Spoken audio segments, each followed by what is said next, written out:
Hi everyone, this is Anton from Pocket Now, and this is the HTC Touch, a phone which was launched in June 2007, so it's almost 5 years old now. It's running Windows Mobile 6.0 Professional, and it's what we call the foundation for HTC Sense, because HTC featured HTC Touch Flow, aka the Cube on it. So stay with us, we're about to get a little bit nostalgic.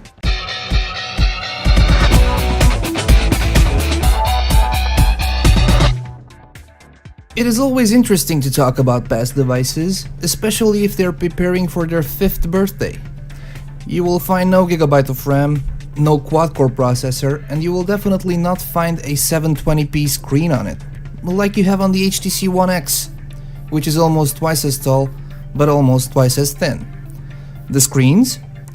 What you see here on the One X is probably the best screen on the market at the moment, compared to what HTC could do back in 2007. You all know the specs of the One X, so let's take a look at the Touch. At the top you have your speaker grill, and just underneath it there's an LED light for notifications, something missing from most of today's devices. Luckily, HTC is bringing it back on the One X, and it's also there on the Galaxy S3.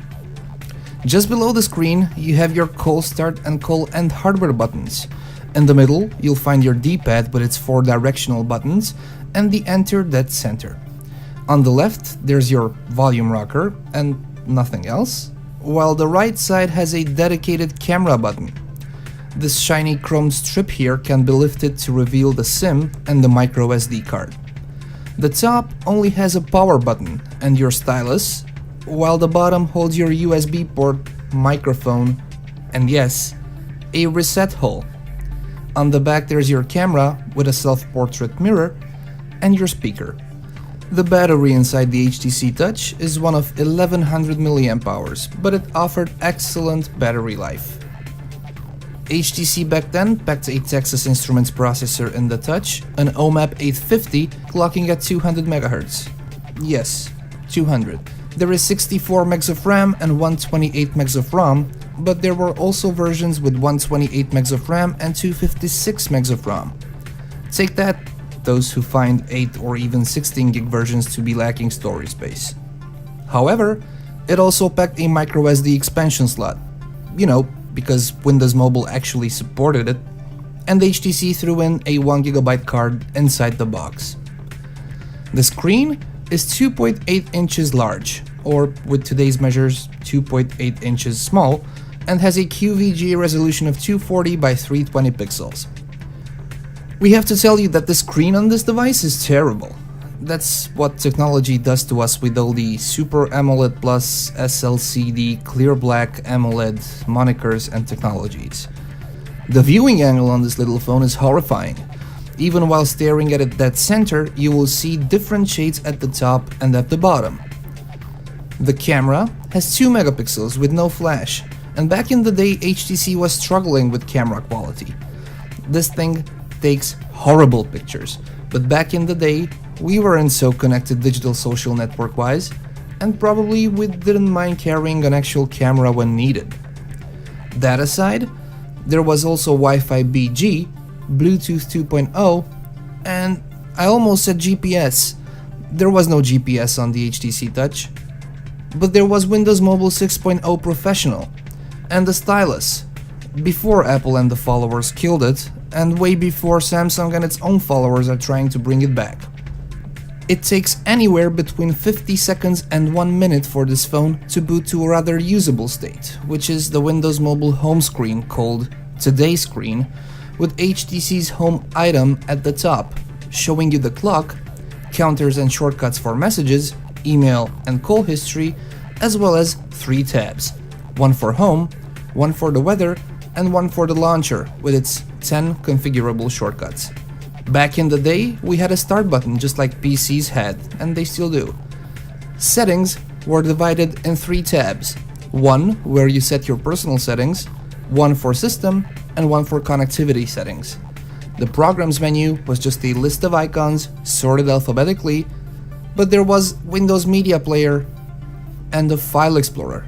It's safe to assume, looking back in time, that HTC Sense all started with this phone. They tried to make Windows Mobile more friendly and usable with the finger, So HTC came up with TouchFlow, aka the Cube, which was finger swipe navigation. This later turned to TouchFlow 3D and then to Sense, while still on the Windows Mobile powered HTC Touch HD. You bring the cube up by swiping from the bottom of the screen. It brings you 3 sections. This one is for shortcuts to email, SMS, internet, tasks, and your communications manager as well as your calendar. It was the easy way to launch applications without taking out the stylus or trying to use your fingernails to hit the small text inside the start menu. The second screen to the left is a list of your favorite contacts as well as some shortcuts, while the third one is where all your multimedia shortcuts are for music, photos, and videos. And that's pretty much it. Swiping from the top makes TouchFlow go away. Other things to note while talking about the software: there was Office Mobile, and it was quite usable. Well, not specifically on this small QVGA screen, but the apps alone were good and did the job. Internet Explorer also did a great job rendering mobile versions of pages, because back in 2007 we couldn't be that crazy to dream of full-site, full-resolution, flash-enabled navigation. The phone dialer was also skinned to match HTC's black-gray design from the Today screen, and there was a quick call functionality with the help of smart dialing. Did we like the HTC Touch? We loved it. Can you believe it now, looking at what the companies are putting on the market? It depends on probably your age and when you jumped on the smartphone train. The HTC Touch was later followed by the Touch 3G, and then everything changed with the Touch Diamond, the first with VGA resolution screen, as smartphones evolved. So this was it. This was the HTC Touch, a phone which was launched in 2007, a 5-year-old phone running Windows Mobile 6.0 Professional. Specs, as you've seen them. Of course, you can all get back to your Samsung Galaxy S3s, to your HTC One X's, iPhones, Lumias. We'll just stay on this nostalgic note a little bit. If you liked this video, please give us a thumbs up. This was Anton D. Knight from Pocket Now. Thank you very much for watching.